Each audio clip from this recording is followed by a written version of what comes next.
Okay, so I am Justin, and this is my evaluation project for Criteria. I chose to do my topic on what I'm looking for, like just what I'm looking for in bikes in terms of like whether you're purchasing one or if I'm riding one. These are like the five criteria that I think is really important to look out for and pay attention to, especially for newer riders that don't really know what they want yet in their bikes and they're not too experienced yet.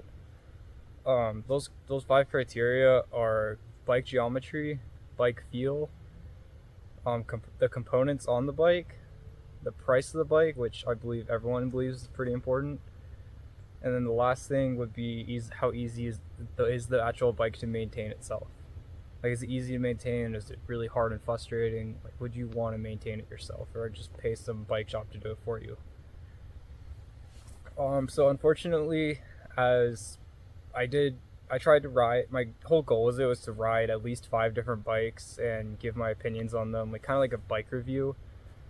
But just the review is just going to be with my criteria, not how the bike actually rides itself with itself. But unfortunately, two of the bikes I reviewed are my friends who lives in California, and I rode those bikes over Thanksgiving break, as well as I rode another one of my friends' bikes here in Grand Junction that I'll talk about, and then I have two bikes. One of my bikes, my favorite bike right here, is my propane Tyee. This is my main bike, so I brought it out here just to kind of show it off.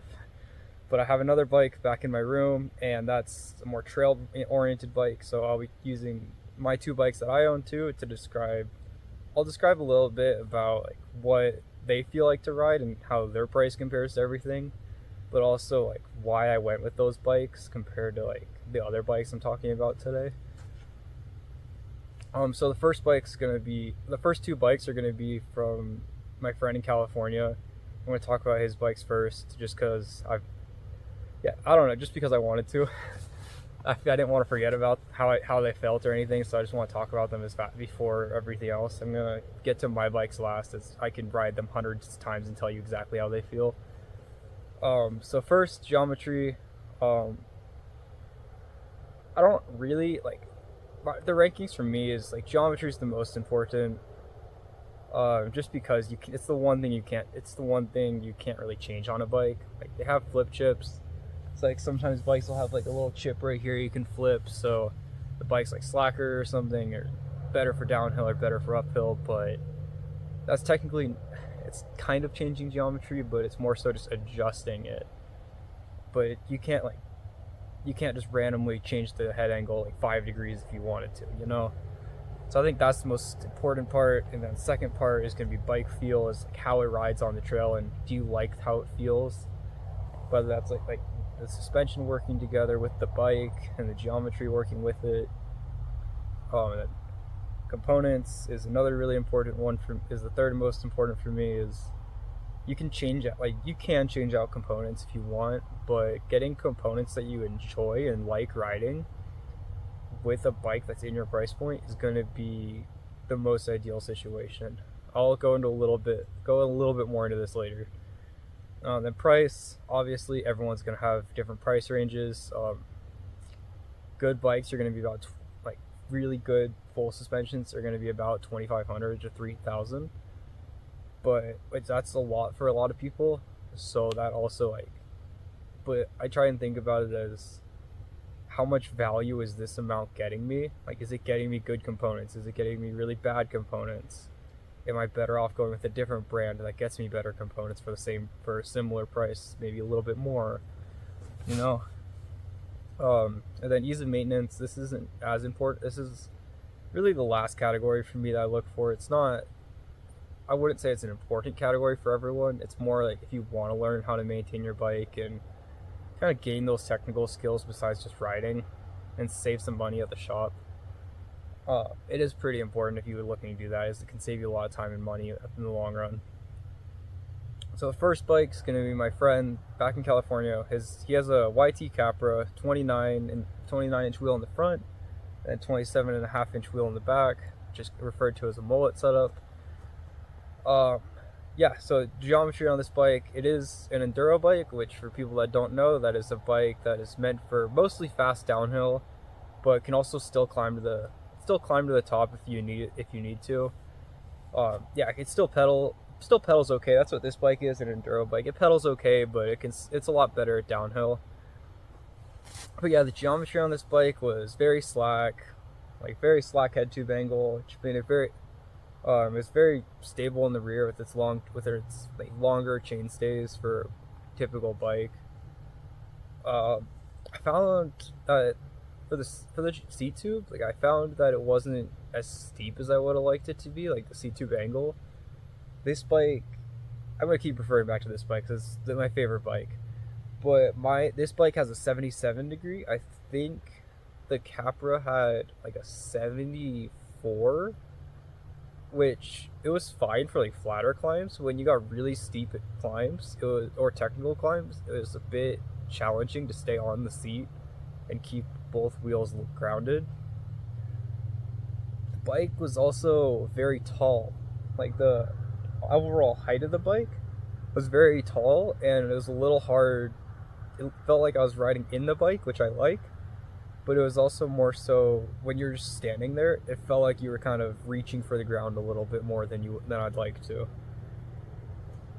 But yeah, that's geometry covered for that bike. Really, the reach was fine. Like it was pretty comfortable of a bike to be on. I didn't really find any situations where I felt like I couldn't do something on that bike. Um, yeah, bike feel once again, very stable bike. Kind of just wants to plow through everything. It has a very soft frame. Like it is carbon frame as well as this bike, which is supposed to be stronger than aluminum, or at least stiffer. But that bike had a very soft carbon frame, and you could definitely notice it on the trails with it kind of absorbing the trail with you instead of just your suspension doing everything. Um, Bike was very predictable on how it was going to handle stuff. So like in big compressions or big jumps, like it was very obvious on what was going to happen, like when you landed. Oh, let's see. Yeah, it's the mixed wheel. Like as I said, like the reach on that bike is a bit long. It's comfortable, but it was a bit long for me. So like like it was a bit hard to corner. But luckily, since it was a mullet and did have the 27.5-inch rim in the back, it did help a lot through corners and making it kind of more playful through corners. I don't want to use the word playful because it's not. But like easier to whip around in a corner. Some of the that's it for bike feel pretty much. Just stable, confident descender that has some capability to climb up. Like it's an okay climber. It's nothing special. It's a typical enduro bike. Components, I liked the components on this bike. I enjoyed it. To my knowledge, he did put a better fork on it, better suspension fork, as well as some better tires that came stock, as well as handlebars. So a couple things, but nothing like to affect the performance of the actual bike necessarily, except the suspension. But like if we're comparing like base bike, no components added, I think this is the components are a huge strong point for this bike. For the price, it does there's not much more I'd ask for out of the bike. The tires were plenty grippy. I had no issues stopping with the brakes until the only thing with the brakes is they were strong brakes, very strong, very powerful, but I had issues stopping after long descents. They got hot really quick and started to lose all their power. So you kept squeezing harder and harder, and nothing more would happen. It would just start hurting your hands after a while. Also, another little criticism was the dropper post on like the YT's dropper post that's on that bike. It's not very good. Like it's pretty slow to go up and not super smooth. It tended to get stuck every now and then, just in the cold or when there was dirt in there. Which isn't very great. It's not a big issue. You just keep it lubed and make sure it has air in it, but it was just a minor inconvenience that I'd look out for. Yeah, drivetrain was great. It shifted perfectly every time. It didn't beat it up, luckily. Um, yeah. The price. This is a bit tough because at the time of writing, like at the time of actually like, filming this, the price came down from is on the bike's on sale for about 3,100 when it's normally 4,200. So I'd reckon, I think my friend ended up did pay full price for it. So it was like, so now I think it's even better of a deal than it already was. But yeah, in my opinion, for even like for 3,100, it's a fantastic bike. One of the best bikes you can get for that price for like components wise and bike feel. But if we're going for like 4,200, it is still really competitive and really good with components and all that stuff. But I feel like for me, I would want to change out the brakes as soon as possible. I'd want you to change out the brakes, and also the dropper post would also be another consideration. I I'd for sure say if you can find it on sale, definitely it's worth looking at. But if it's not on sale, it's still worth looking at and considering. But maybe like check out some other options as well. Um, I'm heavily biased, but my propane tie propane makes some great prices and with components as well. So I'd check out some of those too. Okay, so that's it for the Capra. It's just kind of a well-rounded bike that can kind of do a little bit of everything. So for his next bike, which is a Specialized Stump Jumper Evo alloy, so aluminum this time, with some other metals, still mullet. The geometry. This is more of like an all-mountain bike, so it's kind of meant for everything. Like it can do enduro, it can do trail bike riding, it can go for all-day epics, it can do whatever if you're willing to put yourself up to it. So the geometry is a little smaller, a little shorter of a bike than the Capra, but it felt even better for me reach-wise. Reach was shorter, more comfortable, very surprisingly stable. It was surprisingly stable for what it is. I was expecting it to feel not as stable through rough sections to the Capra, but the frame almost made it more stable just with how the frame felt.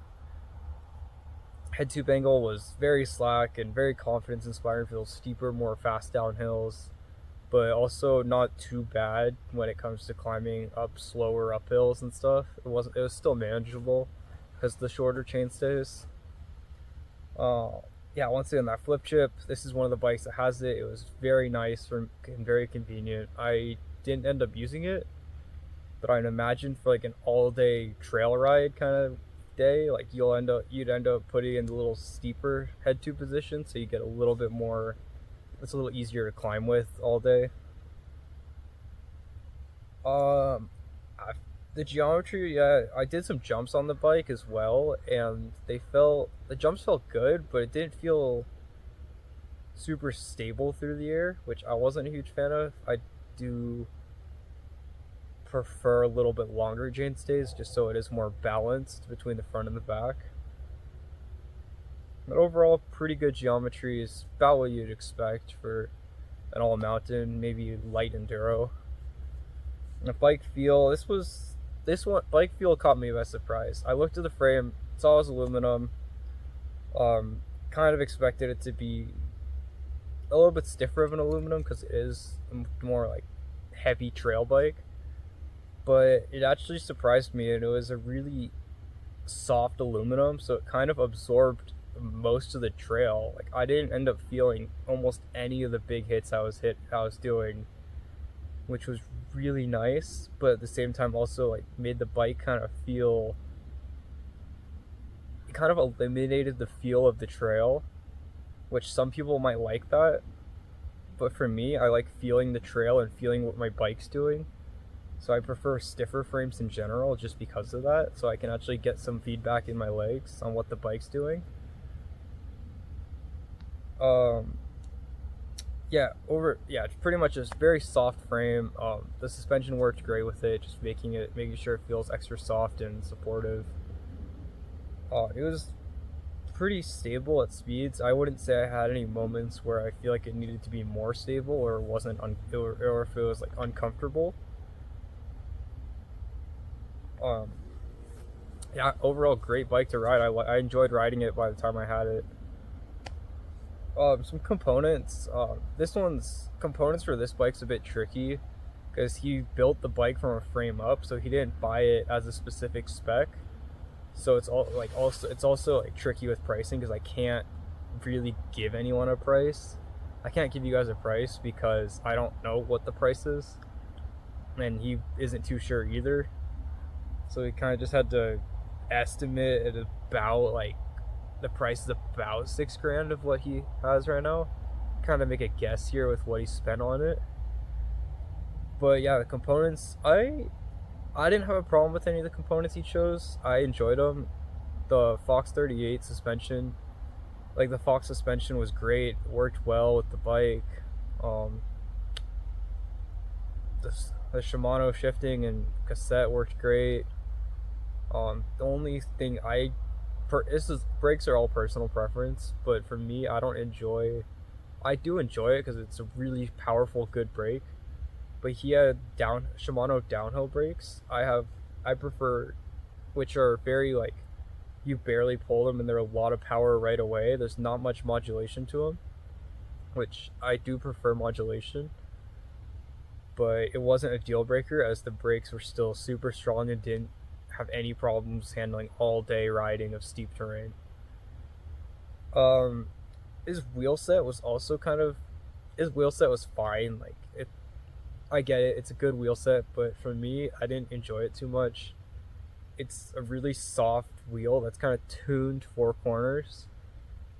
So I don't know, really feel, I felt like it was easy to dent the rims if you were going over a big jump and casing it, or just really hammering through rocks with a little bit too low of tire pressure. You could easily dent those rims, and just having that in the back of your mind just isn't a good feeling. He had some Michelin tires on that bike, which I was my first time trying Michelin, and they're very sticky, and it was very great. Very predictable tire, very good at dealing with loose dirt and some rocks. Yeah, it's just pretty slow on the climb with those tires because they are so grippy. Yeah, as I said, price wise, I'm not sure. It did say around 6,000, but um, but I did find you can buy the exact same frame, a newer version of his frame, that's a complete build kit that's somewhat similar, a little bit worse components for about on Specialized website for about 4,500. So I think if you are in the market for one of those Specialized stump jumper Evos, I think they're good bikes, and I do think 4,500 is not too unreasonable for them. Which is kind of crazy because Specialized is known for being quite expensive, which I do agree it is a bit expensive still, but it is justifiable if you're riding hard and doing some long rides. Just another bike the bike that I tested here, that was my friend's. It's a 2023 Polygon Siskiyou T8, so a little bit more uncommon of a bike. But this bike fits truly in trail bike category here. It was very good, like the geometry fit with a trail bike. It was very 140 millimeters of travel in the front, 135 in the back, very trail bikey. It felt like a trail bike. It was surprisingly slack. I didn't expect it to be. The head angle was 65.5, which I wasn't expecting. I was expecting it to be a bit steeper for a trail bike. I do prefer slackers, so it did feel pretty good to me, and it did treat me well on those steeper trails we have here. His tires, he had Vico tires, which they're a fairly newish company, just launching like a couple years ago, I think, and I wasn't too much of a fan of them. They were okay on rock slabs and some more hard packed stuff, but over the loose dirt, they kind of they were a bit slippery in the sand and the loose dirt, and I didn't trust them fully. Same goes as we're talking about geometry still, so I don't know why I mentioned tires. But oh well. Yeah, chainstays, actually a little bit longer than I expected for a trail bike. It was pretty comfortable bike to be on, honestly. Minus the head tube height being a bit high, so I felt like I was over the bike instead of like sitting on top of like sitting in it or like on top of it. I was more like over it, which isn't what I prefer, but it did still work out well. It felt good. It all was balanced and pretty supportive for how much travel it had. Um, yeah, just little other note is that geometry, like it shouldn't be the first bike you buy. You're not gonna get it right. You'll find some geometry number that you wish was a little bit different, or something you wish you bought instead. But that's all part of the first bike, is learning what you like and don't like about that geometry. So for bike feel, very stable for a trail bike. I had no issue kind of going through rock gardens and going really fast on flowy trails. Kind of going through corners wasn't an issue because it was a shorter chainstay, and it's not a very heavy bike. I guess I should have been mentioning weight for the last couple of bikes, but it's at like a 34, 35 pound bike. The Polygon, it's not too heavy, but it's a little heavy for the trail side. But compared to what I'm used to, it wasn't that bad. It was manageable. So yeah, that's bike feel. It was pretty supportive, pretty surprised. It surprised me a bit on how much it felt like, what it felt like. I thought it'd be a bit stiff and I'd run out of travel quickly, but I didn't have that problem at all. Components, I can't fault the bike for this. It's a $2,100 bike, which is great price for what it is. Suspension, it's very bare bones, very simple, but it is good suspension. It's pretty solid. It works well. The brakes are one of the main things that I kind of had to keep reminding myself of. They're strong enough for like start beginner riders and intermediate riders, but as you ride faster, you want brakes that are a little bit stronger and last a bit longer with heat and have a bit more modulation. So I didn't love his brakes, as they did overheat a little bit on me. Not too bad though, not as bad as the cerams on the YT Capra that I talked about earlier. So it was okay. It just wasn't as powerful of brakes as I would have preferred as well. But yeah, for $2,100, the really only complaint is the brakes, and you could swap out brakes so easily if you're willing to spend a couple $100. If you're willing to spend, you can get a good set of brakes for $400. So that would easily make the bike so much better and kind of make the $2,100 worth it, in my opinion. Yeah, that's components wise. It was really good components. Price being at 2,100. You wouldn't expect much, but for the price it was a really good bike. I would buy it if you're looking into a beginner bike but don't want to spend too much, and you still want a bike that will last you through your intermediate stage of riding. I think it is definitely one of those bikes that I'd say you should buy. Yeah, because the components I did have a problem with, they're not crazy expensive to change out as for better ones, so it wouldn't be that big of a deal. So yeah, price isn't too bad. That's kind of the Polygon summed up. I only got like 2 trails of riding on it, unfortunately, so I wish I could go more in depth, but I don't have too much experience on the bike. So I'm now gonna go talk about my favorite bikes, my propane tie, and back at my room I have a propane Hugene, which is the trail version of which is propane's trail bike. So I'm going to talk about that first, because I could go on and about this bike all day and I don't want to. I mean, I do, but I don't think you guys want to hear it. So my Hugene, It's a little bit bigger on the trail bike side, leaning towards the all mountain.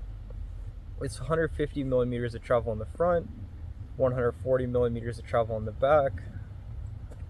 So pretty decent sized travel for what type of bike it is. It definitely lets you get away with some things.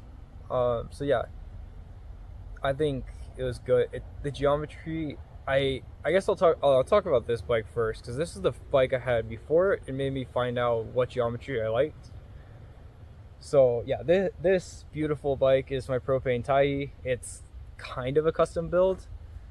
I originally bought it. I'm gonna go right to the price here. I originally bought it. Well, Propane does it a little like unique, and I love this.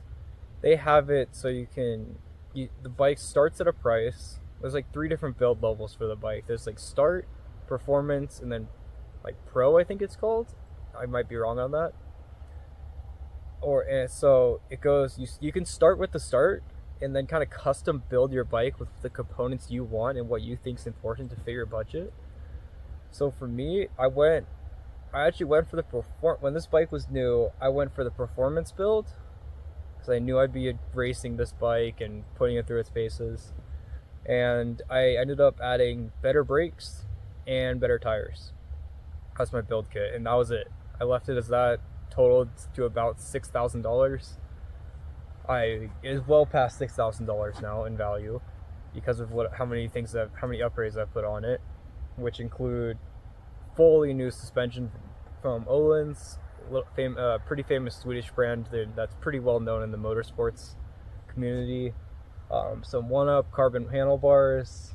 So, let's see, 1-up dropper post that's way longer than my previous one.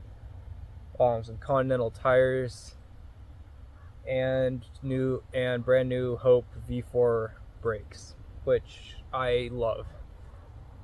I think that's all I've done with it in terms of upgrades.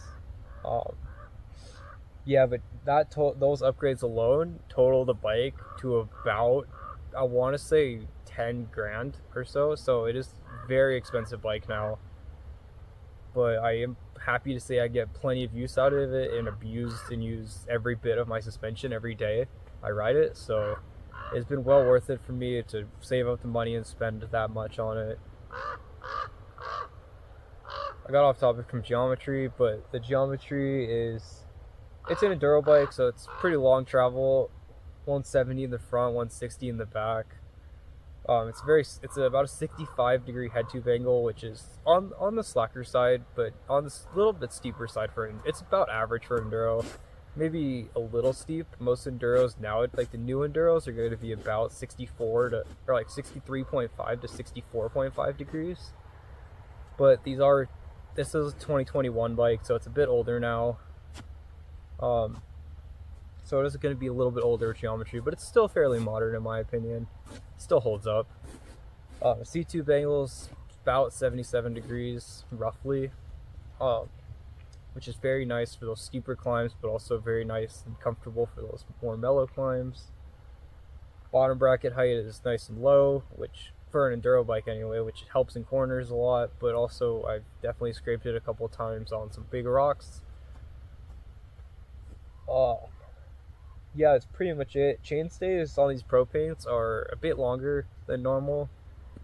It is a 445 millimeter chainstay, which is definitely quite long for an enduro bike. That's more in the downhill bike territory of things, but I enjoy that. That's one thing I found out I really loved about it, and kind of decided to keep going forward with my Propane Eugene. That's one of the reasons I got that bike, was because of the chainstay lengths being similar, or being the exact same. Actually, the geometry on that bike is actually really similar to this bike. It's just, yeah, it's actually pretty much the same. It's a little longer of a reach and a little bit lower of a bottom bracket, but that's about it. And less travel, obviously, but that's pretty much the only difference between geometry of these two bikes.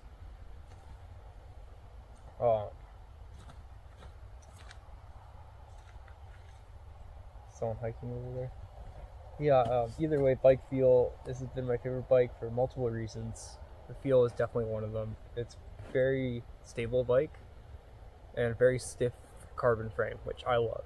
because I feel the trail, but also those big drops and big jumps. If you do a really harsh landing, you're not going to really feel it in your body like you normally would in a softer frame. They're harder. It's a little bit harder to crack, in my opinion, because carbon does crack. My friend has cracked his carbon.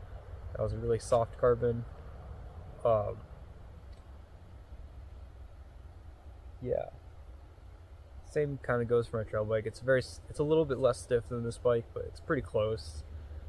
Uh, Very supportive. They're both very supportive bikes. This bike in particular, allowing you to run a coil shock because of how supportive it is. My trail bike, you can't do that because there's not enough. The frame just wasn't designed for it. It's not as supportive, but it's still very comfortable on big drops and everything. Components on my trail bike goes. Alright, I guess climbing on these bikes. This bike's comfortable to climb, but a little slow because of how big it is. Trail bikes, my propane Eugene's absolute rocket ship up a hill, and is a little bit stretched out, but very comfortable if you're going up a little steeper hill. But if you're on something flat, it's not as comfortable as this bike. This bike, you're more upright, and that's probably partially to do because of my handlebars. My handlebars on this bike have a little bit higher rise than on my trail bike. Oh, that's a beautiful view. Wow. Oh, I want to ski this. I just want to sled down this so bad. Um, yeah. Components wise, my trail bike is very different than this enduro bike. It has full Fox suspension and it's basically stock. I haven't really changed anything on that bike yet. Besides the top. Yeah, I haven't changed anything on that bike yet. It's stock. I know it's not my main bike. This is my main bike, so I kind of built it up and kept it in mind of like price and good components that'll last and I want to ride. So I saved some money on that bike with how I built it compared to this bike. My trail bike, I put ceramic codes on it, which the brakes have the problem with overheating, but they've been okay with me so far. I don't do anything super steep or super long and crazy on that bike. That's what I bring this bike for, that kind of stuff. So it works for me. It's not a big issue. It's only if that was my only bike, I would swap the brakes for sure. But yeah, my tires on that bike have been okay so far. I'm just kind of waiting for them to go flat or wear out until I buy Continentals, because I do prefer these Continentals for sure over the Maxxis Dissectors I have on my trail bike. I think that's pretty much it with components. They're same drivetrain, SRAM X01. Yeah, it's pretty much it. A little bit stronger wheel, a little bit lighter rims on my trail bike just for the weight savings. That's a good thing to mention too. My trail bike weighs about 31 pounds. My enduro bike weighs about 36, like 30, maybe like 30, 35 to 36. I think it's pretty reasonable for how heavy it is. That's fairly, for an enduro bike, that's considered light, so I'll take that. But yeah, everything I've added has added weight. I think it was originally like 33 or no, I think this bike was originally 32 or 33 pounds, somewhere in there. But just because the suspension, the tires, all that stuff is added weight, so it's gone up to about 35, 36. Yeah, those are the main things. My trail bike, once again, I could have saved more money on it. The cheapest you can get them for is about 3,200 when they're not on sale. That's a full carbon frame, full RockShox suspension, pretty good build. But for me, I didn't want to worry about changing any parts out because I didn't want to spend much money on that bike in the long run. So I went for some Fox suspension, which I prefer, some better brakes, just some lighter rims so I don't dent my rims as easily. And it just it did add up. It did cost me about, like, the whole bike, my trail bike cost me about 4,200. compared to what could have been like 3,500 or something at the time I bought it.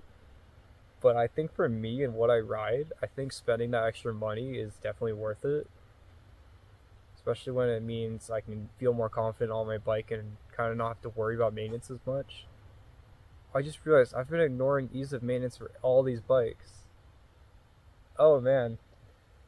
All right then, ease of maintenance for every bike. Quick run through these propanes. The linkage looks all this linkage right here looks kind of hard and complicated, but if you take it apart, the hardest part's going to be getting the shock out. It is a very simple linkage setup, and or like very simple in terms of how you access it and how you take it apart.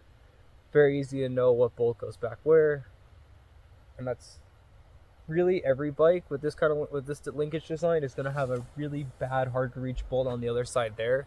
They have to take the cranks off for. That's just a downside of this linkage design, but that's the only thing that's hard to get to and really hard to maintain. Everything else is pretty simple. Bearings are pull out pretty easily. Pretty easy to lube the bearings. I haven't had to touch the wheels. They've been perfect. Yeah, everything's been working perfectly. It's just regular maintenance items like rebuilds and stuff for a suspension and chopper post, stuff like that I've needed for both my bikes. Honestly, both of my bikes have been absolutely wonderful to me with maintenance.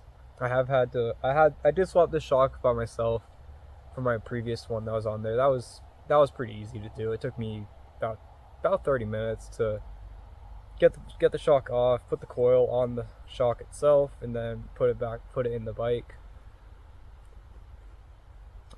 The Polygon, I didn't have any mechanicals with anything that went wrong with it. It's still about a year old bike for my friend. It's not too old yet for him.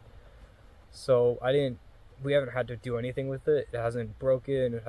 The only thing that's come loose is the little stem bolts, which is pretty typical for when he first got it, but for a new bike there's usually a couple bolts that like to come a little bit loose, and it's usually a stem bolt if you're riding very hard stuff or just really like turning really slow and tight.